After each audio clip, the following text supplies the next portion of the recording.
Sa mahilig po kumain ng dry vegetables and fruits po, ito na po yun. Check out po sa ating yellow basket. And thank you po ulit sa inyo po. And welcome back po sa aking channel.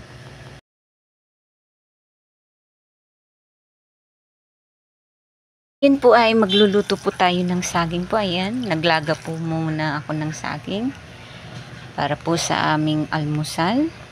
Ayan, luto na po at saka kain po muna tayo kahit mainit pa po. Ayan, napaso na. So ayan guys, nagprepare po ako dyan ng binalutan ko na po siya ng wrapper guys, yung ating saging, at nilagyan ko po siya ng mascovado po. At saka para po ay iprito po natin. So nag-init po tayo ng kawali dyan.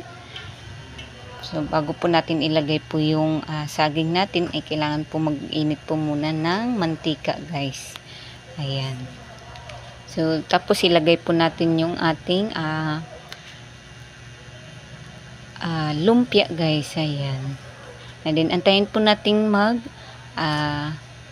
brown po guys ang ating lumpia para po ay ibaliktad natin para sa kabila naman po ay maluto.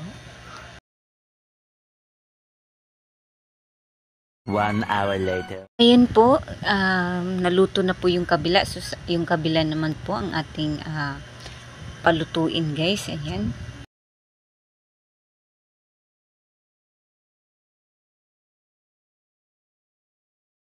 Yan po, lagyan na po natin ng asukal guys kasi nag-brown na po ang ating turon guys. So para po maano na din siya, ma-coated po ng asukal ang ating turon guys. 2 hours later.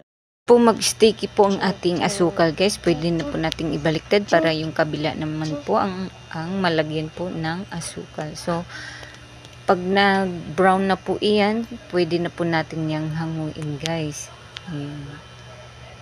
Hanggang sa mag-sticky na po ang ating asukal. So don't forget to subscribe sa ating YouTube channels guys. And maraming salamat sa mga nag-subscribe na po.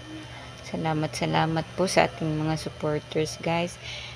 And ayan na po ang ating finished product guys. So kain po tayo. Ayan guys, kinabukasan po ayan, umalis po kami. So kumain po muna kami nito kasi nakita po ng anak ko at nakilala nila itong mga pagkain na to. So kaya kumain po kami nito dahil may inaasikaso po kami, nilakad po, and then bumalik na, and then kumain na din po dahil tanghalian na po. Ayan yung bugoy ko, gamit-gamit pa ng chopstick kahit nahihirapan. So yun lang po, and thank you for watching po. Bye bye.